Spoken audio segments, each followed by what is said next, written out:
Ukraine রাশিয়ার যুদ্ধ বলাটা ঠিক হচ্ছে না, এটা হচ্ছে রাশিয়া এবং নেটো এবং পশ্চিমা বিশ্বের যুদ্ধ। এখন রাশিয়া হাত খুলে আক্রমণ করছে, মার্কিন, তুরস্ক এবং ইউক্রেন এই একটা অ্যালায়েন্স তৈরি হয়েছে। যেভাবে রাশিয়াকে হেনস্থ করছে ব্রিটেন, ফ্রান্স এবং সুইডেন, রাশিয়ার জন্য একটা বিপদ হচ্ছে যে তুরস্ক একটা নতুন একটা ফ্রন্ট যদি খোলে, এবং তুরস্কের সেনাবাহিনীও কিন্তু কম শক্তিশালী না, নেটোর সমস্ত দেশের ভেতরে তুরস্ক হচ্ছে দ্বিতীয় শক্তিশালী।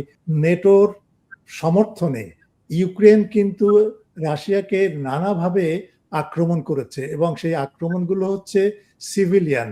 মোসাদ এখন আমেরিকাকে নিয়ে খেলছে। এই যুদ্ধ এই বছরের শেষের দিকে শেষ না হলেও আগামী বছরের জুন মাস বা জুলাই মাসের দিকে এই যুদ্ধ শেষ হবে।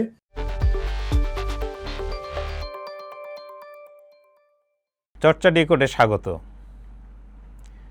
ইরান যুদ্ধ পরিস্থিতি এখনও অনেকটাই ঘোলাটে হয়ে আছে, কিন্তু এরই মধ্যে একটা দিক আমাদের কিন্তু চোখের বাইরে বা দৃষ্টিসীমার বাইরে চলে যাচ্ছে, সেটি হচ্ছে যে ইউক্রেন রাশিয়া সংঘাত।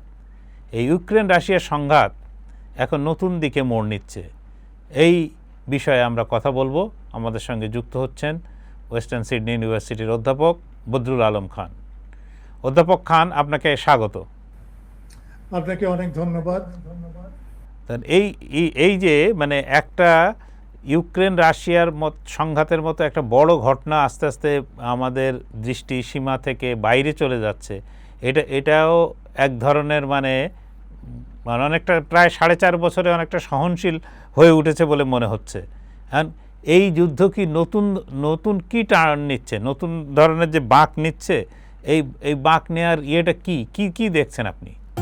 এভাবেই কোটি কোটি মানুষের ঘরে দেশ জুড়ে ফ্রিজ একটাই, ওয়ালটন। হ্যাঁ, আপনি ঠিকই বলেছেন যে আমাদের দেশে বিশেষ করে ইউক্রেন যুদ্ধ নিয়ে মানে যে খবরাখবর আমাদের পত্রপত্রিকা ছাপায়, সেখানে ইউক্রেন যুদ্ধটা এখন অনেকটা মলিন হয়ে এসছে, এবং এটা ওই যে প্রথম পাতার কোনো খবর আর এখন ওইভাবে দেওয়া হচ্ছে না। এর একটা কারণ হচ্ছে যে আমাদের পত্রপত্রিকাগুলো কিন্তু মূলত পশ্চিমা বিশ্বের যে সমস্ত সংবাদ সংস্থা আছে, সেই সমস্ত সংবাদ সংস্থা থেকে খবর পায়, এবং সেই খবরগুলোই তারা হয় অনুবাদ করে অথবা কোনো রকমে সেগুলোকে মানে পাঁচমিশালি একটা রূপ দিয়ে সেগুলো প্রকাশ করার চেষ্টা করে। এখন পশ্চিমা বিশ্ব এই যুদ্ধে ওতপ্রোতভাবে যুক্ত। আমেরিকা থেকে শুরু করে ইউরোপের প্রতিটা দেশ, বিশেষ করে ন্যাটো অন্তর্ভুক্ত দেশগুলো এই এই যুদ্ধে জড়িয়ে পড়েছে, এবং এরা শুধু এই যে 4.5 বছরের যুদ্ধে জড়িয়ে পড়েনি, এর আগে থেকে ইউক্রেনকে তারা একটা প্রজেক্ট হিসেবে ধরে নিয়ে রাশিয়াকে কিভাবে হেনস্থ করা যায় এবং তাকে কিভাবে খণ্ড খণ্ড করে বেশ কয়েকটা রাষ্ট্রে পরিণত করে সেগুলোর উপরে পশ্চিমা বিশ্বের দখলটা এবং তার কর্তৃত্ব বা নিয়ন্ত্রণ প্রতিষ্ঠা করা যায়, এইটাই ছিল ইউক্রেনের প্রজেক্ট। ইউক্রেন হচ্ছে একটা ডামি, এবং এটা একটা মানে একে ব্যবহার করে পশ্চিমা বিশ্ব রাশিয়াকে নিয়ন্ত্রণ করার যে প্ল্যান করেছিল, সেটা শুরু হয়েছিল 2014 সাল থেকে। কিন্তু তার আগেও কিন্তু নেটো তার সম্প্রসারণ চালিয়ে গেছে। কিন্তু 2014 সালের ঘটনাটা অত্যন্ত গুরুত্বপূর্ণ এই কারণে যে ওই বছর আমেরিকা এবং পশ্চিমা বিশ্বের প্ররোচনায় ইউক্রেনে একটা ফ্যাসিবাদী, আলট্রা উগ্র জাতীয়তাবাদী একটা কু অনুষ্ঠিত হয়, এবং এটা সম্পূর্ণভাবে আমেরিকার সাহায্যে, এবং আমেরিকা যে সমস্ত এনজিও এবং সুশীল সমাজ, তথাকথিত সুশীল সমাজ গড়ে তুলেছিল, সেখানে তারাই এই অগ্রভাগে এসে এই কুটা সম্পন্ন করে। এরপর যেটা হয় সেটা হচ্ছে যে ইউক্রেনের অভ্যন্তরে এই কুর বিরুদ্ধে, বিশেষ করে ইউক্রেনের পশ্চিম অংশ, দনিপার নদীর পূর্ব দিকের যে অংশটা, সেই দিকটা, সেই অঞ্চলের অধিবাসীরা, যেটাকে আমরা ডনবাস বলি, হেরসন, তারপরে জাপারোজের, দিনেপ্রপেট্রোভস্ক, খারকভ থেকে শুরু করে সুমি, এই যে বিশাল একটা অঞ্চল, এখানকার জনসাধারণ ওই কু মেনে নেয়নি। কারণ এই অঞ্চলের অধিকাংশ মানুষ কিন্তু রুশ ভাষায় কথা বলে এবং তারা রুশ জাতিগোষ্ঠীর মানুষ। সুতরাং তারা বিদ্রোহ করে এবং এই বিদ্রোহের পরবর্তীতে সহায়তা করে রাশিয়া, এবং এইভাবে একটা গৃহযুদ্ধ শুরু হয় ইউক্রেনে। এবং তারপরে এটা চলে 2014 সাল থেকে 2022 সাল পর্যন্ত। 2022 সালে রাশিয়া রাশিয়া কিন্তু 2021 সালে রাশিয়া আমেরিকার কাছে এবং পশ্চিমা বিশ্বের কাছে অনেক প্রস্তাব করেছে যে আসুন আমরা এর সংকটটা আমরা সমাধান করি এবং এবং আমরা ইউরোপের জন্য একটা নিরাপত্তা কাঠামো বা আর্কিটেকচার গড়ে তুলি। এই রকমের একটা প্রস্তাব তারা দিয়েছে, কিন্তু পশ্চিমা বিশ্ব মানেনি। তারা এটাকে সম্পূর্ণভাবে উপেক্ষা করেছে। এবং তাছাড়াও রাশিয়ার বিরুদ্ধে কিন্তু ওই 2014 সাল থেকেই একটা প্রচন্ড রকমের অবরোধ পশ্চিমা বিশ্ব, বিশেষ করে অর্থনৈতিক অবরোধ শুরু করে। এবং ওই যে সুইফট সিস্টেমের যেটা আছে, ব্যবস্থা আছে পশ্চিমা বিশ্বের নিয়ন্ত্রণে, যার মাধ্যমে ব্যাংকের লেনদেন হয়, তারপরে রাশিয়ার ব্যাংক থেকে শুরু করে শিল্প প্রতিষ্ঠান সবগুলোর উপরে এবং মানুষের উপরে তারা তারা অবরোধ আরোপ করে। এবং তারা চেয়েছিল যে এই অর্থনৈতিক অবরোধ চালিয়ে রাশিয়াকে হেনস্থ করা যাবে এবং রাশিয়া পতন হবে এবং তারপরে রাশিয়া নতজানু হয়ে পশ্চিমা বিশ্বের দরবারে এসে দাঁড়াবে এবং ক্ষমা প্রার্থনা করবে, ইত্যাদি ইত্যাদি ইত্যাদি। এরকমের একটা পরিকল্পনা 2014 সাল থেকে 2022 সাল পর্যন্ত ছিল। এর পরে যখন রাশিয়া তিক্ত বিরক্ত হয়ে যখন এই যুদ্ধ শুরু করে, এটাকে বলে সীমিত আকারের যুদ্ধ, এবং এই যুদ্ধ শুরু হয় 2022 সালের ফেব্রুয়ারি, 24শে ফেব্রুয়ারি। তখন থেকে পশ্চিমা বিশ্ব কিন্তু সব ধরনের সাহায্য দিয়ে গেছে ইউক্রেনকে, এবং সেই সাহায্যের ভেতরে সামরিক বাহিনী থেকে শুরু করে তাদের কমান্ড ঘাঁটি স্থাপন করা জার্মানিতে, এবং সেই কমান্ডে যৌথ কমান্ড সিস্টেম তৈরি করা, গড়ে তোলা নেটোর সাথে ইউক্রেনের, এবং তারাই সমস্ত আদেশ দিচ্ছে কোন লক্ষ্যবস্তু আঘাত করতে হবে, কি F-16 থেকে শুরু করে বিমান, তারপরে যুদ্ধ জাহাজ থেকে শুরু করে যত রকমের অত্যাধুনিক অস্ত্রশস্ত্র আছে, ট্যাঙ্ক, তারপরে ক্ষেপণাস্ত্র সব দিয়েছে। তার মানে শেষ পর্যন্ত 2022 সাল থেকে দেখা গেল এই যুদ্ধটা ইউক্রেন রাশিয়ার যুদ্ধ বলাটা ঠিক হচ্ছে না, এটা হচ্ছে রাশিয়া এবং নেটো এবং পশ্চিমা বিশ্বের যুদ্ধ।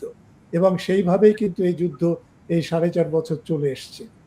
এখন এই যুদ্ধে এখন একটা নতুন মোড় আমরা লক্ষ্য করছি। সেই মোড়টা হচ্ছে যে আপনি দেখেন ওডেসা পোর্ট, ওডেসা পোর্টটা হচ্ছে এই ওডেসা পোর্ট দিয়ে পশ্চিমা বিশ্ব যত রকমের অস্ত্রশস্ত্র তারা এই জাহাজে পাঠাতো, এবং ইউক্রেন তার খাদ্যশস্য থেকে শুরু করে রপ্তানি দ্রব্য যে সমস্ত পণ্য সেগুলো কিন্তু এই ওডেসা পোর্ট দিয়ে যেত। আর একটা পোর্ট দিয়ে যেত, সেটা হচ্ছে স্মাইলি পোর্ট, সেটাও দানিউব নদীর মুখে। আরো দুটো পোর্ট যারা ইউক্রেন ব্যবহার করত, রেনি এবং মিখাইলভ।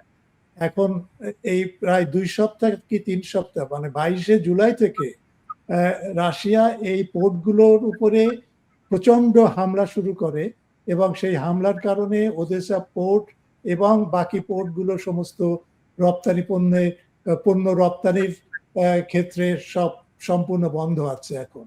এবং ইউক্রেন কিন্তু প্রায় তার 90% পণ্য রপ্তানি করে কিন্তু এই পোর্টগুলো দিয়ে। সুতরাং এখন এই ইউক্রেনের যে অবস্থা হয়েছে সেটা হচ্ছে যে তারা একমাত্র ওই রুমেনিয়ার যে পোর্টটা আছে, যেটাকে বলে কনস্ট্যান্টা, সেই পোর্টের মাধ্যমে কেবলমাত্র তাদের পক্ষে সম্ভব পণ্য রপ্তানি করা। অন্যথায় অন্য কোনো পথ নেই যে তারা পণ্য রপ্তানি করতে পারে। কিন্তু এই কনস্ট্যান্টা পোর্ট কেবলমাত্র ইউক্রেনের মাত্র 20% পণ্য রপ্তানি করার ক্ষমতা রাখে। সুতরাং আগে ওদেসা পোর্ট দিয়ে যে পরিমাণ পণ্য রপ্তানি হতো, ইউক্রেনের 90% পণ্য রপ্তানি হতো ওদেসা পোর্ট দিয়ে এবং আরো কয়েকটা পোর্ট দিয়ে, সেগুলো সব এখন বন্ধ। সুতরাং এখন ইউক্রেন তৃতীয় একটা পক্ষের মাধ্যমে রাশিয়ার কাছে প্রস্তাব করেছে যে এই যুদ্ধবিরতি, মানে আকাশে যুদ্ধবিরতি করা এবং ওদেসা পোর্টের উপরে যেন কোনো হামলা না হয় ইত্যাদি ইত্যাদি। এর কারণ হচ্ছে যে ইউক্রেনের অভ্যন্তরে অবস্থাটা সাংঘাতিক রকমের খারাপ। কোনো সুপার মার্কেটে কোনো খাবার পাওয়া যাচ্ছে না, তারপরে ইলেকট্রিসিটিতে গন্ডগোল হচ্ছে, তারপরে রাশিয়া যেটা করছে সেটা তারা হচ্ছে এই লোকোমোটিভ এবং ট্রেনের উপরে হামলা করছে যেন পণ্য সরবরাহ বন্ধ হয়। তারপরে আরো গ্যাস স্টেশনগুলো তারা মানে বোমা হামলা চালাচ্ছে। সুতরাং ইউক্রেনের পরিস্থিতি আজকে অত্যন্ত মারাত্মকভাবে অবনতির দিকে গেছে। সুতরাং ইউক্রেন এখন নানাভাবে ধর্ণা দিচ্ছে কিভাবে, এবং তার কোনো প্যাট্রিয়ট মিসাইল যে ক্ষেপণাস্ত্র দিয়ে তারা আকাশে রাশিয়ার ড্রোন অথবা রাশিয়ার ক্ষেপণাস্ত্রগুলোকে আঘাত করে ভূপাতিত করবে সেই ক্ষমতাও নেই। এমনকি ওদের মানে এখন প্যাট্রিয়ট মিসাইল সিস্টেম একেবারে শূন্যে পৌঁছে গেছে। এবং জেলেনস্কি কিছুদিন আগেও কিন্তু আমেরিকায় ধর্ণা দিয়েছিল, সেখানে যে সে বলছিল যে আমাকে 300 ক্ষেপণাস্ত্র দাও, প্যাট্রিয়ট ক্ষেপণাস্ত্র, কিন্তু ডোনাল্ড ট্রাম্প বলেছে যে আমারই নেই, তোমাকে কি দিব।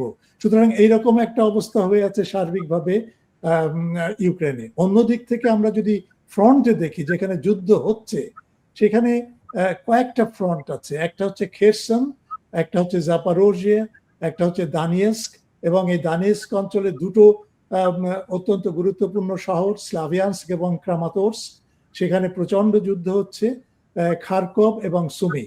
এবং প্রত্যেকটা যুদ্ধক্ষেত্রে রাশিয়া অত্যন্ত দ্রুত গতিতে এগিয়ে যাচ্ছে, এবং এই দ্রুত গতিতে এগিয়ে যাওয়ার কারণে এই ফ্রন্টগুলো এখন এমন অবস্থা যে এর পরে কিন্তু আর কোনো শহর নেই যেখানে ইউক্রেন তার ওই যে প্রতিরক্ষা ব্যূহ তৈরি করতে পেরেছিল। এখান থেকে নিপার নদী পর্যন্ত একেবারে শস্যক্ষেত। সুতরাং এই দুটো বা তিনটে কি চারটে শহর যদি রাশিয়ার অধীনে চলে আসে এবং রাশিয়া দখল করে নিতে পারে, তাহলে রাশিয়াকে মানে ওই দনেপার নদীতে পৌঁছাতে রাশিয়ার খুব একটা সময় ব্যয় করতে হবে না। সুতরাং এই ফ্রন্টে এই অবস্থা আছে। এর ভেতরে একটা গুরুত্বপূর্ণ একটা ডেভেলপমেন্ট হয়েছে যেটা সম্পর্কে আমাদের জানা প্রয়োজন। সেটা হচ্ছে যে মার্কিন, তুরস্ক এবং ইউক্রেন এই একটা অ্যালায়েন্স তৈরি হয়েছে, আতাত তৈরি হয়েছে। এবং এই আতাতের মূল বৈশিষ্ট্য হচ্ছে যে মার্কিন যুক্তরাষ্ট্র তুরস্ককে তার অত্যন্ত আধুনিক কিছু ক্ষেপণাস্ত্র দিবে, এবং সেই ক্ষেপণাস্ত্র হচ্ছে ক্লাস্টার বোমা বহন করতে পারে। অর্থাৎ একটা ক্ষেপণাস্ত্রে প্রায় 40 থেকে 50টা ছোট ছোট বোমা আছে, ক্লাস্টার বোমা যেটাকে বলে। এবং এগুলো যদি আক্রমণ করে রাশিয়াকে, তাহলে রাশিয়ার সাধারণ নাগরিকরা, সাধারণ মানুষ যারা রাস্তায় ঘোরাফেরা করছে বা কাজ করছে ফ্যাক্টরিতে, সেখানে যদি এই ক্ষেপণাস্ত্র আঘাত করে, তাহলে এটা একটা বিভৎসকর একটা অবস্থার সৃষ্টি হতে পারে। এই রকমের একটা অস্ত্র কিন্তু দিয়েছিল 2022 সালে আমেরিকা, কিন্তু রাশিয়া তার ক্ষেপণাস্ত্র বিধ্বংসী কামান বা বিধ্বংসী ক্ষেপণাস্ত্র দিয়ে এগুলোকে মোকাবেলা করেছিল, এবং তেমন কোনো তাৎপর্যপূর্ণ কোনো প্রভাব সেই সময় রেখে যায়নি। কিন্তু আবার নতুন করে এটা শুরু হয়েছে। এর পেছনে কিন্তু একটা অন্য কারণগুলো আছে। সেই কারণগুলো হচ্ছে যে রাশিয়া তুরস্ককে কিন্তু S-400 নামের যে অত্যাধুনিক যে বায়ু প্রতিরক্ষা ব্যবস্থা, সেই প্রতিরক্ষা ব্যবস্থা তুরস্ককে দিয়েছিল বেশ কিছু আগে। এখন তুরস্ক রাশিয়ার কাছ থেকে দাবি করছে যে তারা এই S-400 তারা সৌদি আরবে পাঠাতে চায়, এবং সৌদি আরবে পাঠাতে চায় এটা রাশিয়া পারমিশন না দিলে কিন্তু তুরস্ক সেটা পাঠাতে পারবে না। এখন তুরস্ক কেন সৌদি আরবকে দিচ্ছে আমরা ইতিমধ্যে জানি এবং এ ব্যাপারে আলোচনাও হয়েছে এই চর্চার এই অনুষ্ঠানে। সেটা হচ্ছে যে তুরস্ক, সৌদি আরব এবং পাকিস্তান একটা জোট গঠন করেছে এবং সেই জোট গঠন নিয়ে আমরা যথেষ্ট আলোচনাও করেছি গত অনুষ্ঠানে। কিন্তু এই জোটের লক্ষ্য প্রতিরক্ষা, নিজেদের প্রতিরক্ষাকে ঝালাই করা এবং শক্ত করা, তাছাড়া গালফ দেশগুলোর প্রতিরক্ষার উপরেও তাদের একটা দায়িত্ব বোধ আছে, এই রকমের একটা কথাবার্তা শোনা গিয়েছিল। এখন রাশিয়ার S-400 এয়ার ডিফেন্স সিস্টেম যদি সৌদি আরবে যায়, তুরস্ক পাঠায়, তুরস্ক চাপ দিচ্ছে রাশিয়ার উপরে। রাশিয়া এটা চায় না, কারণ রাশিয়া মনে করে যে সৌদি আরবকে দেওয়া মানে হচ্ছে যে ইরানের বিরুদ্ধে সৌদি আরব এটা ব্যবহার করতে পারবে। আর ইরানের সাথে রাশিয়ার তো একটা প্রতিরক্ষা চুক্তি আছে এবং সেই প্রতিরক্ষা চুক্তির একটা অনুচ্ছেদ হচ্ছে যে এই দুই পার্টি অন্য কোনো দেশকে এই রকমের অত্যাধুনিক ক্ষেপণাস্ত্র বিধ্বংসী ব্যবস্থা দিতে পারবে না যে দেশ এই দুই দেশের যে কোনো একটা দেশকে আক্রমণ করতে পারে বা শত্রু ভাবাপন্ন কোনো দেশ। সুতরাং সৌদি আরবকে সেইভাবেই দেখে ইরান তার মিত্র হিসেবে দেখে না সৌদি আরবকে। সুতরাং এখন যদি রাশিয়া যদি এই পারমিশনটা দেয় তুরস্ককে, তাহলে ইরান কিন্তু এটাতে নাখোশ হবে, অসন্তুষ্ট হতে পারে এবং প্রতিবাদও করতে পারে। সুতরাং রাশিয়ার উপরে চাপ দেওয়ার জন্য একটা মানে ডিপ্লুসিভ গেম খেলছে তুরস্ক এই S-400 কে নিয়ে, এবং রাশিয়া সম্ভবত জানিয়ে দিয়েছে যে না, আমরা এটা পারমিশন দিব না। সুতরাং তুরস্ক যেটা করছে সেটা হচ্ছে যে মার্কিন যুক্তরাষ্ট্রের সাথে আঘাত করে মার্কিন যুক্তরাষ্ট্র থেকে ওই ক্ষেপণাস্ত্রগুলো বা ক্লাস্টার বোমা বহনকারী ক্ষেপণাস্ত্র কিনে সেটা তারা ইউক্রেনকে দেবে বলে এই রকমের একটা চুক্তি হচ্ছে। সুতরাং এইখানে একটা জটলা বেঁধেছে, কিন্তু রাশিয়া এখনো পর্যন্ত কোনো মন্তব্য করেনি। কিন্তু রাশিয়ার যে defence system, air defence system, সেটা পৃথিবীর কিন্তু সর্বশ্রেষ্ঠ। সেটা ইসরায়েলেরও ক্ষমতা নেই এর কাছাকাছি আসা, আমেরিকারও এখনো ক্ষমতা নেই যে এই রাশিয়ার মতো ক্ষেপণাস্ত্র বায়ু প্রতিরক্ষা ব্যবস্থা রাশিয়ার উপরে কেউ নেই। সুতরাং তারা এটাকে ট্যাকেল করতে পারবে, কিন্তু তারপরেও প্রশ্ন থেকে যায় যে এটার মাধ্যমে তুরস্কের সাথে রাশিয়ার সম্পর্কটা কতটুকু খারাপ হবে এই কারণে যে তুরস্কের সাথে রাশিয়ার কিন্তু অত্যন্ত ঘনিষ্ঠ না হলেও আদান প্রদানের ক্ষেত্রে নানা ধরনের সহযোগিতা আছে, বিশেষ করে বাণিজ্যের ক্ষেত্রে। রাশিয়ার তেল থেকে শুরু করে রাশিয়ার গ্যাস, রাশিয়ার কয়লা থেকে শুরু করে রাশিয়ার আরো ফার্টিলাইজার, সার, পণ্য ইত্যাদি ইত্যাদি কিন্তু তুরস্কে যায়। আর তুরস্ক থেকেও কিন্তু রাশিয়া অনেক কিছু পায়। আর তুরস্কে কিন্তু রাশিয়া এখন বর্তমানে 2টো পারমাণবিক বিদ্যুৎ কেন্দ্র তৈরি করছে এবং আরো অনেক ইনফ্রাস্ট্রাকচার অবকাঠামো গঠনে রাশিয়া কিন্তু তুরস্ককে অত্যন্ত ঘনিষ্ঠভাবে সাহায্য করছে। সুতরাং এই সম্পর্কটা অত্যন্ত গুরুত্বপূর্ণ। অন্যদিক থেকে তুরস্ক কিন্তু নেটোর মেম্বার। এখন নেটো যদি তুরস্ককে প্ররোচিত করে যদি রাশিয়ার বিরুদ্ধে আরো উস্কে দেয়, এবং তাহলে রাশিয়ার জন্য একটা বিপদ হচ্ছে যে তুরস্ক নতুন একটা ফ্রন্ট যদি খোলে, এবং তুরস্কের সেনাবাহিনীও কিন্তু কম শক্তিশালী না। নেটোর সমস্ত দেশের ভেতরে তুরস্ক হচ্ছে দ্বিতীয় শক্তিশালী সামরিক বাহিনী ধারণ করে। সুতরাং এই রাশিয়ার ক্ষেত্রেও কিন্তু এটা একটা সমস্যা হতে পারে। এভাবেই কোটি কোটি মানুষের ঘরে দেশ জুড়ে ফ্রিজ একটাই, ওয়ালটন। সুতরাং এইসব মিলিয়ে রুশ ইউক্রেন যুদ্ধকে কেন্দ্র করেই তো এই সমস্ত ম্যানুভার গুলো হচ্ছে বা ঘটনাগুলো ঘটছে। সুতরাং এই ঘটনাগুলো মানে পরবর্তীতে কি অবস্থায় দাঁড়ায় এটা দেখার বিষয়। কিন্তু রাশিয়াকে দিয়ে কোনো কিছুই করতে পারবে না। রাশিয়া তার অত্যন্ত শক্তিশালী এখন, এবং ইউক্রেন তো এখন প্রায় বিধ্বস্ত একটা দেশে পরিণত হচ্ছে বা হওয়ার পথে। অন্যদিক থেকে ফ্রন্টের কথা আমি বললাম। সুতরাং আমি মনে করি যে এই যুদ্ধে, এবং অনেক বিশেষজ্ঞই বলছে, এই যুদ্ধ এই বছরের শেষের দিকে শেষ না হলেও আগামী বছরের জুন মাস বা জুলাই মাসের দিকে এই যুদ্ধ শেষ হবে এবং সে যুদ্ধ শেষ হবে রাশিয়ার বিজয় দিয়ে। তো এরই মধ্যে আমরা জানতে পেরেছি যে রুশ প্রেসিডেন্ট ভ্লাদিমির পুতিন তিনি প্রশান্ত মহাসাগরীয় এলাকায় রুশ নৌবাহিনীর একটা গিয়েছিলেন, অনুষ্ঠানে গিয়েছিলেন। সেখানে নৌবাহিনীর সদস্যদের সামনে তিনি বক্তৃতাও দিয়েছেন। সেখানে তিনি কিছু কথা বলেছেন। এই কথা মানে এটা কি ন্যাটোকে, তার কথার লক্ষ্য কি ছিল ন্যাটো? এই কথার তাৎপর্যটা কি, আসলে কি বোঝাতে চেয়েছেন পুতিন? হ্যাঁ, এটা একটা গুরুত্বপূর্ণ ঘটনা এবং আমরা এটাও বলতে পারি যে এটাও কিন্তু রুশ ইউক্রেন যুদ্ধে একটা মোড় পরিবর্তনমূলক ঘটনা। এই কারণে যে আপনি লক্ষ্য করে দেখবেন যে বিগত 4 বছর, বিশেষ করে 2024 থেকে 2026 সাল পর্যন্ত নেটোর সমর্থনে ইউক্রেন কিন্তু রাশিয়াকে নানাভাবে আক্রমণ করেছে এবং সেই আক্রমণগুলো হচ্ছে সিভিলিয়ান, বেসামরিক লক্ষ্যবস্তুর উপরে আক্রমণ, যেমন সুপারমার্কেট, যেমন অ্যামাজনের মতো যে সমস্ত পণ্য বিতরণের কোম্পানি আছে সেই সমস্ত কোম্পানির স্টোরে বা স্টোরেজে, গুদামে তারা আক্রমণ করেছে। তারা আক্রমণ করেছে স্কুলে, কলেজে, যেখানে শিক্ষার্থীরা মারা গেছে, 22 জন শিক্ষার্থী মারা গেছে। তারা আক্রমণ করছে সিভিলিয়ান বিচে, যেখানে সমুদ্র উপকূলবর্তী রিসোর্টে, যেখানে যেখানে মানুষ সেখানে গেছে বিশ্রাম নিতে, সেখানে আক্রমণ করে 4 মানে ছেলে মেয়েকে, মানে 8 থেকে 10 বছরের ছেলে এবং মেয়েকে হত্যা করেছে এবং আরো 4-5 জন মানুষকে হত্যা করেছে।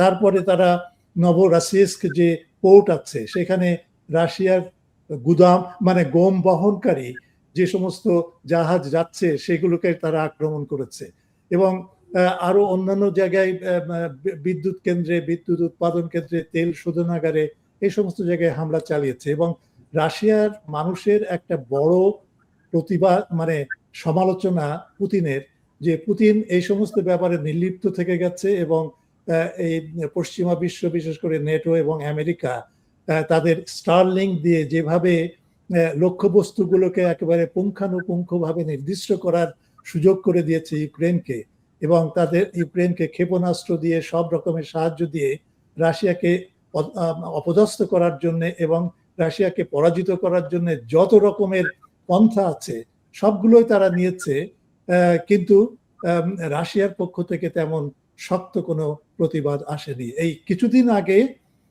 ব্রিটেন যেটা করেছে সেটা হচ্ছে যে রাশিয়ার দুটো তেলবাহী জাহাজ মানে দখল করেছে, দখল করে সেই তেল বিক্রি করে দিয়েছে।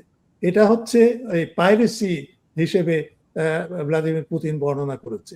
সুতরাং এই রকমের একটা উত্তপ্ত পরিস্থিতিতে, যেখানে রাশিয়াকে আঘাতের পর আঘাত হানছে এবং সবগুলোই হচ্ছে বেসামরিক লক্ষ্যবস্তুগুলোতে, এই পর্যায়ে একটা নতুন একটা পরিবর্তন এসছে এবং এই যুদ্ধে সেটা হচ্ছে যে পুতিনের ঘোষণা। পুতিন এই প্যাসিফিক ফ্লিট যেটা আছে রাশিয়ার, সেটা হচ্ছে এই সাখালিন দ্বীপ নামে একটা দ্বীপ আছে। এটা হচ্ছে প্রশান্ত মহাসাগরীয় রাশিয়ার একেবারে পূর্বাঞ্চলে, কামচাতকা, তারপরে এই সমস্ত অঞ্চলগুলোতে, এবং এটা জাপানের কাছাকাছি জায়গায়। এবং যে কুরিল দ্বীপপুঞ্জ আছে তা সেখানেই কিন্তু এই রাশিয়ার প্যাসিফিক ফ্লিটের ঘাঁটি। এখন সেখানে তিনি গেছেন 12ই অগস্ট। এখন 12ই অগস্ট সেখানে যাওয়ার পরে সেখানে তিনি নেভি ড্রিল পরিদর্শন করেছে, সেখানে লাঞ্চ করেছে নৌবাহিনীর সদস্যদের সাথে এবং সেখানে একটা ঘোষণা দিয়েছে। সেই ঘোষণা দেওয়ার আগে তিনি president Putin admiral Victor Lina, যিনি হচ্ছে সার্বিক প্যাসিফিক ফ্লিটের কমান্ডার, তাকে জিজ্ঞেস করেছে যে এই প্রশান্ত মহাসাগরীয় রাশিয়ার উপকূল দিয়ে মানে কোন কোন দেশের জাহাজ যাতায়াত করে, পণ্য বহন করে, সে তেল হোক বা আরো অন্য কোনো পণ্য হোক। এবং সেখানে একটা হিসাবে এসছে যে প্রায় 1001টা জাহাজ, এবং তার মধ্যে প্রায় 300 হচ্ছে ব্রিটেনের, বা 39টা হচ্ছে ফ্রান্সের, 9টা হচ্ছে সুইডেনের বা আরো অন্যান্য দেশের।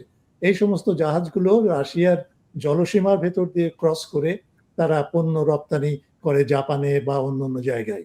এখন এখানে এখানে পুতিন বলেছে যে এখন আমি অর্ডার দিলাম, যেভাবে রাশিয়াকে হেনস্থ করছে ব্রিটেন, ফ্রান্স এবং সুইডেন, এই রাশিয়ার জাহাজগুলো দখল করে নিয়ে সেখানকার সেই দখলকৃত জাহাজে যে পণ্য বহন করছিল সেই পণ্যগুলো বিক্রি করে সেই অর্থ আত্মসাৎ করা, এই যে একটা প্যাটার্ন যেটা সৃষ্টি হয়েছে, এর প্রত্যুত্তর দেওয়া দরকার। এবং এবং এখন থেকে যে কোনো জাহাজ এই রাশিয়ার পূর্ব উপকূল দিয়ে, প্রশান্ত মহাসাগরীয় উপকূল দিয়ে যেগুলো যাতায়াত করবে, সেগুলো উপরে শুধু নজরদারি না, সেগুলো চেক করা, সেগুলো দেখা কি মাল বহন করছে, এবং সেগুলো দখল করে নেওয়া যদি ব্রিটেন, ফ্রান্স এবং সুইডেন যদি নতুন করে এই দখল করা এবং দখলকৃত পণ্য বিক্রি করার যদি কোনো মানে পদক্ষেপ নেয়। সুতরাং এটা একটা কিন্তু অত্যন্ত মানে গুরুত্বপূর্ণ একটা পদক্ষেপ। রাশিয়া এখন আরো যুদ্ধটাকে আরো তীব্রতর করছে এবং এখন আর নেটো সদস্যদের বিরুদ্ধেও সে যাচ্ছে। এমনকি ইউক্রেনের অভ্যন্তরে নেটো যে সমস্ত প্রতিষ্ঠান বা স্থাপনা গড়ে তুলে ইউক্রেন আর্মিকে সাহায্য করছে বা করেছিল, সেগুলোর উপরে রাশিয়া এখন আক্রমণ করছে, দ্বিধা করছে না। সুতরাং এই যুদ্ধের পরিস্থিতিটা, বিশেষ করে পুতিনের এই প্যাসিফিক ফ্লিটে এই ঘোষণাটা আমি অত্যন্ত গুরুত্বের সাথে দেখি। এবং এখন রাশিয়া হাত খুলে আক্রমণ করছে, এবং সেই আক্রমণের লক্ষ্যবস্তু কেবল ফ্রান্স, ব্রিটেন বা সুইডেন না, নেটোর প্রতিটা দেশ এবং আমেরিকা। এবং সেটাও পুতিন বলে দিয়েছে যে এমনকি যদি আমেরিকার জাহাজও যদি বা আমেরিকা যদি আমাদের জাহাজ দখল করে নেয় এবং ওই রকম পাইরেসিগিরি করে, তাহলে আমরা আমেরিকার জাহাজকেও ছাড়বো না। আমেরিকা কিন্তু কিউবা এবং ভেনেজুয়েলায় যে জাহাজগুলো পাঠিয়েছিল রাশিয়া, সেগুলো কিন্তু ওইভাবে দখল করে নিয়েছিল এবং তার যে নাবিকদেরকে এমনকি অ্যারেস্ট করে জেলে পুরে রেখেছিল। সুতরাং এই সব মিলিয়ে রাশিয়া কিন্তু এখন অত্যন্ত তিক্ত বিরক্ত হয়ে এখন আর ওই কোনো ডিপ্লোম্যাটিক বা কূটনৈতিক শালীনতার মধ্য দিয়ে বা একটা সমঝোতার মধ্য দিয়ে আর চিন্তা করছে না। রাশিয়া এখন যুদ্ধের মাধ্যমেই এর ফয়সালা চায় এবং সেইভাবে এর পরিসমাপ্তি ঘটবে। এবং নেটোর কোনো ক্ষমতা নেই যে রাশিয়াকে মানে কোনোভাবে বাধা দিতে পারে, কারণ রাশিয়ার যে অস্ত্র ভান্ডার এবং যেভাবে প্রোডাকশন তারা চালিয়ে যাচ্ছে সেটা, এবং যে সমস্ত অত্যাধুনিক ক্ষেপণাস্ত্র এবং ট্যাঙ্ক এবং অন্যান্য ক্ষেপণাস্ত্র বিধ্বংসী যে সমস্ত ব্যবস্থা রাশিয়ার আছে, সেটা অত্যন্ত গুরুত্বপূর্ণ। আমি আগেই বলেছি যে প্যাট্রিয়ট যে ক্ষেপণাস্ত্র, বায়ু প্রতিরক্ষার যে ক্ষেপণাস্ত্র শেষ হয়ে এসছে ইউক্রেনে, এবং সেইখানে এখন কিন্তু রাশিয়ার Su-34 যে বিমানটা, যে বিমান অত্যন্ত শক্তিশালী বোমা, ফ্যাব বোমা যেটাকে বলে, যেটা বোমা আগুন ধরিয়ে দেয় সমস্ত এলাকায়, সেই ধরনের বোমা বর্ষণ করছে প্রতিদিন প্রায় 200 কি 300 বার করে। সুতরাং ইউক্রেনের পরিস্থিতি অত্যন্ত জটিল এবং ইউক্রেন এখন নানাভাবে চেষ্টা করছে কোনো রকম একটা সমঝোতা করা, বিশেষ করে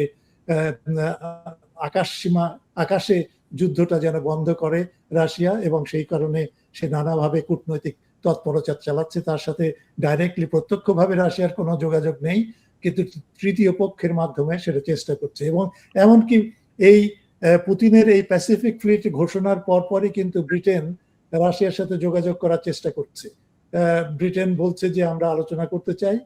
সুতরাং আপনি বুঝতে পারছেন যে রাশিয়ার এই ঘোষণাটা পশ্চিমা বিশ্বে, বিশেষ করে ব্রিটেন, ফ্রান্স এবং সুইডেন, এই তিনটি দেশে কিন্তু সব গন্ডগোলগুলো করছে রাশিয়ার বিরুদ্ধে।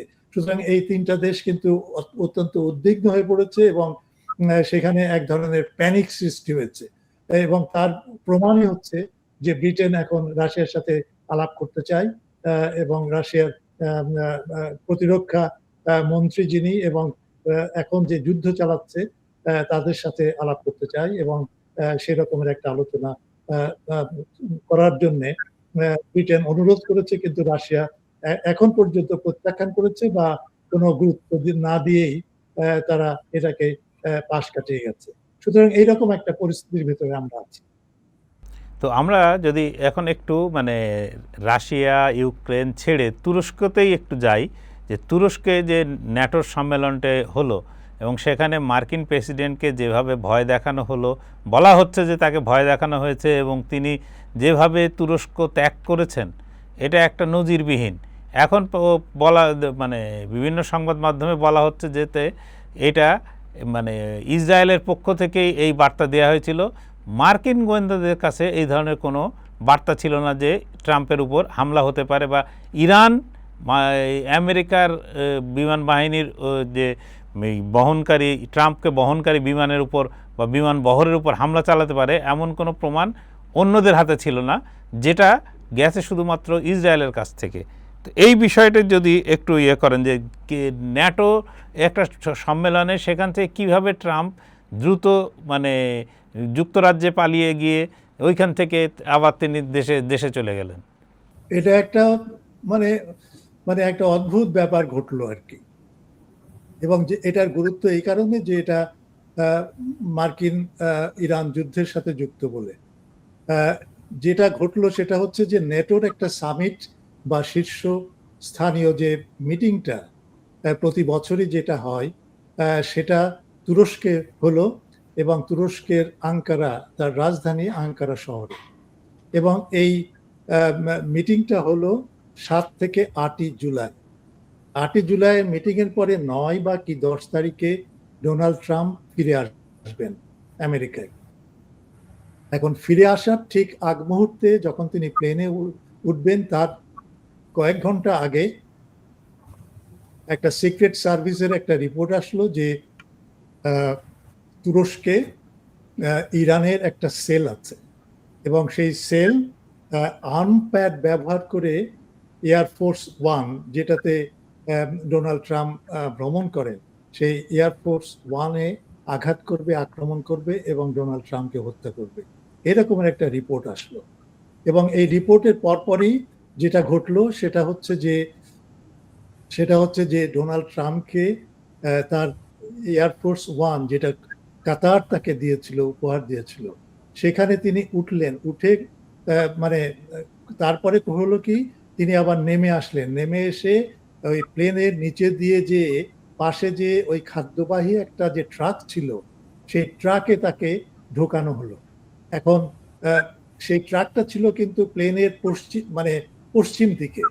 তো ঠিক ওই মুহূর্তে যারা প্লেনের ভেতরে বসেছিল সেখানে মার্কো রুবিও থেকে শুরু করে হোয়াইট হাউসের সাংবাদিক মহল থেকে শুরু করে আরো অনেক বেশ কিছু কূটনৈতিক ছিল, স্টেট ডিপার্টমেন্টের লোক ছিল, তারপরে ডিফেন্স ডিপার্টমেন্টের লোক ছিল। তাদেরকে বলা হলো আপনারা ওই পশ্চিম দিকের যে বিমানের যে জানালা সেই জানালাগুলো বন্ধ করে দেন। তো বন্ধ করে কেন? তো তখন বলা হলো যে এটা নিরাপত্তাজনিত কারণে। কিন্তু আসলে নিরাপত্তাজনিত কারণে না, তখন কিন্তু ওই ডোনাল্ড ট্রাম্পকে ওই খাদ্যবাহী জাহাজে তোলা হচ্ছিল এবং তুলে সেখান থেকে তাকে নিয়ে অন্য একটা ছোট বিমানে, সেটা হচ্ছে তুরস্কের বিমান বাহিনীর বিমানে, সেখানে তোলা হলো। তারপরে সেখান থেকে তাকে লন্ডনে পাঠানো হলো এবং সেখান থেকে তিনি ফিরে এলেন অন্য পুরনো তার যে মানে এয়ারফোর্স 1 বিমান যেটা, সেটা দিয়ে তিনি চলে আসলেন। এদিকে এই বিমান যেটা ওই বিমানবন্দরে ছিল তারা কিন্তু এটা তখনও কিছু জানে না এ ব্যাপারে। তারপরে ওয়াশিংটনে পৌঁছে তারা জানতে পারলো যে ডোনাল্ড ট্রাম্প তাদেরকে ত্যাগ করে অন্য বিমানে করে দেশে ফিরেছেন, এবং দেশে ফিরেছেন এই কারণে যে ইরানের একটা সম্ভাব্য হামলা তার উপরে হওয়ার কথা ছিল। এবং এতে কিন্তু তারা অত্যন্ত রাগান্বিত। এই যে স্টেট ডিপার্টমেন্ট থেকে শুরু করে সাংবাদিকরা বলল যে তাহলে এই যে মানে কমান্ডার ইন চিফ যিনি ডোনাল্ড ট্রাম্প, আমেরিকার কমান্ডার ইন চিফ, তিনি আমাদেরকে ফেলে তিনি নিজের নিরাপত্তার জন্য তিনি চলে গেলেন, আর আমাদের প্লেনে যদি আক্রমণ করতো এবং আমরা যদি মারা যেতাম তাহলে ডোনাল্ড ট্রাম্পের এটাতে কিছু যেতে আসতো না। তো তার মানে তাদেরকে একটা ডিকয় মতো ব্যবহার করে ডোনাল্ড ট্রাম্প তাদেরকে ত্যাগ করলেন। এ থেকে কয়েকটা জিনিস আমাদেরকে বোঝা দরকার। একটা হচ্ছে যেভাবে নিগৃহীত পরিবেশে ডোনাল্ড ট্রাম্পকে একটা খাদ্যবাহী জাহাজে তোলা হলো, এটা কিন্তু আমেরিকার মতো একটা শক্তিধারী প্রতিপত্তিশালী একটা দেশের প্রেসিডেন্টের, যিনি পৃথিবীর সবচেয়ে বড় শক্তিশালী দেশ, তাকে এইভাবে নাস্তানাবুদ হয়ে উঠতে হলো একটাই মাত্র কারণে। সেটা হচ্ছে যে ইসরায়েলের দেওয়া মানে গোপন তথ্য, এবং সেই তথ্যের ভেতরে যেটা আছে সেটা হচ্ছে যে ইরান আক্রমণ করছে, ওই সেলের মাধ্যমে ইরান আক্রমণ করবে তাকে। তো এই তথ্যটা এখন ওয়াশিংটনে যে সমস্ত পত্রিকা আছে তারা বলছে যে এই তথ্যটা আসলে ভুল ছিল। ইসরায়েল যে তথ্য দিয়েছে এই তথ্য সত্যি না, বা সত্যির কাছাকাছিও না। তো তাহলে প্রশ্ন হচ্ছে যে তাহলে আমেরিকার যে সিআইএ বা এফবিআই বা আরো অন্য যে সমস্ত গোয়েন্দা সংস্থা আছে প্রায় 16টা, তারা কি করলো? তারা কোথায় ছিল? তারা এই যে তথ্যটা যেটা ইসরায়েল দিল সেটা যাচাই করলো না কেন? বা যাচাই করে জিজ্ঞেস করলো না কেন যে কে দিয়েছে এই তথ্য, কোথা থেকে এসছে এই তথ্য, কখন এসছে এই তথ্য, এবং এই তথ্যের ভ্যালিডিটিটা কি? এগুলো যাচাই না করে এই তথ্যটাকে একেবারে ডোনাল্ড ট্রাম্পের অত্যন্ত ঘনিষ্ঠ পরিসরে সেটা পাঠিয়ে ডোনাল্ড ট্রাম্পকে এইভাবে নাস্তানাবুদ করা হয়। অর্থাৎ ইসরায়েল যেটা করছে সেটা হচ্ছে ডোনাল্ড ট্রাম্পকে নিয়ে খেলছে, এটা হচ্ছে একটা দিক। আমেরিকাকে নিয়ে খেলছে। এই যে র্যাডক্লিফ, যিনি হচ্ছেন সিআইএর যিনি প্রধান, তাকে বলা হয় যে সে হচ্ছে ইসরায়েলের গুপ্তচর বাহিনী মোসাদের হচ্ছে স্টেনোগ্রাফার, অর্থাৎ ইসরায়েলের মোসাদ যেটা বলে সে টাইপ করে সেটা বাস্তবায়ন করে। অর্থাৎ সিআইএর যে ঘাঁটিটা সেখানে কিন্তু সেটাকে মোসাদ ঘাঁটি বলা যায়। সুতরাং মোসাদ এখন আমেরিকাকে নিয়ে খেলছে, সিআইএ কে নিয়ে, বা সিআইএর মাধ্যমে এই সমস্ত ভুল তথ্যগুলো দিচ্ছে এবং আমেরিকাকে একটা মানে নাজেহাল করছে। শুধু নাজেহাল না, আমেরিকার ভাবমূর্তিকে ধ্বংস করছে। তাহলে ইসরায়েল কি আমেরিকার বন্ধু বলে দাবি করা যাবে? এটা হচ্ছে একটা দিক। আর অন্য দিক হচ্ছে এই ঘটনার, সেটা হচ্ছে যে ইরানের সাথে সম্পর্কটা। এখন ইরানকে দায়ী করে এই ট্রাম্পকে হত্যা করার এই ষড়যন্ত্রের পেছনে ইরানকে দায়ী করার একটা মাত্র কারণ হচ্ছে যে ইরানকে নাস্তানাবুদ করা, নাজেহাল করা, এবং প্রমাণ করা যে ইরান হচ্ছে এই সমস্ত হত্যা, তারপরে সন্ত্রাস, তারপরে মানে যুদ্ধ এবং ষড়যন্ত্র, এর ভেতরে তার পারদর্শিতা। এই রকমের একটা দেশ ইরান, এবং তার নেতৃত্ব আইআরজিসি থেকে শুরু করে আয়াতুল্লাহ বা যারা ধর্মীয় নেতা, তাদের কাজই হচ্ছে যে অন্য দেশের নেতাদেরকে ষড়যন্ত্র করে করা এবং বা হত্যা করার ষড়যন্ত্র করা। এরকম একটা খারাপ একটা ভাবমূর্তি ইরান সম্পর্কে তৈরি করা ইসরায়েলের লক্ষ্য। কিন্তু এতে করে আপনি লক্ষ্য করে দেখেন যে ইরান কি আসলে সেই রকমের একটা দেশ? আসলে তো এই রকমের একটা দেশ তো হচ্ছে ইসরায়েল এবং আমেরিকা। এই যে আমেরিকা এবং ইসরায়েল মিলে 28শে ফেব্রুয়ারি এই বছরের যে আক্রমণটা করলো, আয়াতুল্লাহ খোমেনিকে হত্যা করলো, 40 জন আর্মি অফিসার থেকে শুরু করে আয়াতুল্লাহ পরিবারবর্গ, তার পুত্র সন্তানের পরিবার থেকে শুরু করে মেরে ফেললো। এটা তো একটা আততায়ীর একটা মানে ঘটনার মতো শোনায়, এবং তারাই তো মানে পৃথিবীতে যত হত্যাকাণ্ড হয়েছে সেখানে সিআইএ এবং আমেরিকা যুক্ত আছে। সুতরাং আমেরিকা বা ইসরায়েল, এবং ইসরায়েলও যুক্ত আছে। সুতরাং আমেরিকা ইসরায়েল কিভাবে ইরানকে অপদস্থ করার জন্য ঠিক ওই মুহূর্তে যখন ইরান কিন্তু এই যুদ্ধে বিজয়ী হয়েছে, যে যুদ্ধ আমেরিকা এবং ইসরায়েল শুরু করেছিল ফেব্রুয়ারির 28 তারিখে, সেই যখন বিজয়ী সে ইরান, তখন কেন সে পরাজিত দেশের প্রেসিডেন্টকে যে হত্যা করবে? তাহলে কি হয়? ডোনাল্ড ট্রাম্প হচ্ছে একটা সিটিং প্রেসিডেন্ট। এখন এই সিটিং প্রেসিডেন্টকে যদি ইরান হত্যা করে, তাহলে কিন্তু সমস্ত চিত্রটাই কিন্তু, কূটনৈতিক এবং প্রতিরক্ষা চিত্রটাই কিন্তু পাল্টে যায়। তখন কিন্তু আমেরিকার অধিবাসী তখন দেখবে না যে ডোনাল্ড ট্রাম্প না কে, তারা ভাববে যে তাদের প্রেসিডেন্টকে মেরে ফেলেছে। সুতরাং তারা ঐক্যবদ্ধ হয়ে ইরানকে ধ্বংস করার জন্য যত কিছু আছে সবকিছু তারা প্রয়োগ করবে বা নিয়োগ করবে। সুতরাং এটা কি ইরান বোঝে না? এবং এটা যদি সে বোঝে তাহলে সে কেন এই এই ষড়যন্ত্রে পা দেবে? কিন্তু এই ষড়যন্ত্রটার মূল নায়কই হচ্ছে ইসরায়েল। সুতরাং এমন একটা পরিস্থিতি দাঁড়িয়েছে এখন যে ইসরায়েল যা বলছে সে ষড়যন্ত্র করেই হোক আর যেভাবে হোক কেন, মিথ্যা তথ্য দিয়ে হোক, এবং সেই মিথ্যা তথ্য দিয়েই কিন্তু 28শে ফেব্রুয়ারি কিন্তু আমেরিকাকে নিয়ে ওই যুদ্ধ শুরু করে এবং আয়াতুল্লাহ হোমেনির বাসভবনে বোমা বর্ষণ করে তার সমস্ত কিছু ধ্বংস করে দেয়। এটা হচ্ছে একটা ভুল তথ্যের উপরে ভিত্তি করে ইসরায়েল যে তথ্যটা দিয়েছিল আমেরিকাকে।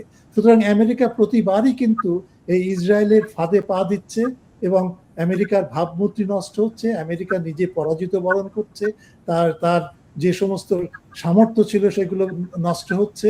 এখন কিন্তু দেখেন ইসরায়েলের কোনো খবরই নাই, অথচ বিপদে পড়েছে কে? বিপদে পড়েছে আমেরিকা, বিপদে পড়েছে ট্রাম্প, বিপদে পড়েছে অন্যান্য আমেরিকার অন্যান্য প্রতিষ্ঠানগুলো। সুতরাং এই কারণে লক্ষ্য রাখা দরকার যে আসলেই কি ইসরায়েল আমেরিকার বন্ধু, নাকি আমেরিকাকে ব্যবহার করে ইসরায়েল নানা ধরনের খেলা করছে, নানা ধরনের ষড়যন্ত্র চালিয়ে যাচ্ছে। সুতরাং এই ঘটনাটা কিন্তু কোনো মামুলি ঘটনা না। এই যে যেটা ডোনাল্ড ট্রাম্পের সাথে ঘটলো, এটাকে অত্যন্ত গুরুত্ব দিয়ে দেখা দরকার। এবং আমি মনে করি যে আমেরিকার অধিবাসীরা, জনগণ এবং আমেরিকার অন্যান্য যে সমস্ত প্রশাসনিক প্রতিষ্ঠান আছে, সিআইএ থেকে শুরু করে স্টেট ডিপার্টমেন্ট থেকে শুরু করে ডিফেন্স ডিপার্টমেন্ট, তাদের বোধোদয় হওয়া উচিত যে এখন তাদেরকে ইসরায়েলকে বাদ দিয়ে ওই যে মেক আমেরিকা গ্রেট এগেন, আমেরিকাকে গ্রেট করা যে স্লোগান দিয়ে ডোনাল্ড ট্রাম্প প্রেসিডেন্ট হয়েছিলেন, সেই স্লোগানে ফিরে যাওয়া। এবং এই কারণেই কিন্তু টাকার কার্লসন থেকে শুরু করে মার্গারেট গ্রিন থেকে শুরু করে আরো অন্যান্য মানুষরা কিন্তু বিক্ষোভ প্রকাশ করছে এবং তারা একটা তৃতীয় পক্ষ হিসেবে একটা শক্তি দাঁড় করানোর প্রচেষ্টা চালাচ্ছে, শুধুমাত্র এই কারণে যে ইসরায়েলের উপরে আমেরিকার এত নির্ভরশীলতা। এবং সেই নির্ভরশীলতা কিন্তু কোনো বন্ধুভাবাপন্ন দৃষ্টিকোণ থেকে নির্ভরশীলতা না, এটা হচ্ছে একটা শত্রু দেশ ইসরায়েল, আমেরিকার শত্রু। এবং সেই শত্রু ইসরায়েল আমেরিকাকে কিভাবে তাকে পরিচালনা করছে এবং কিভাবে তাকে পুতুল নাচের মতো খেলিয়ে ইসরায়েলের অস্তিত্ব এবং ইসরায়েল নিজের স্বার্থটাকে রক্ষা করছে। ধন্যবাদ অধ্যাপক খান আমার চর্চাকে সময় দেওয়ার জন্য। প্রিয় দর্শক, এখন এ পর্যন্তই। চর্চায় দেখা হবে আবার পরের পর্বে।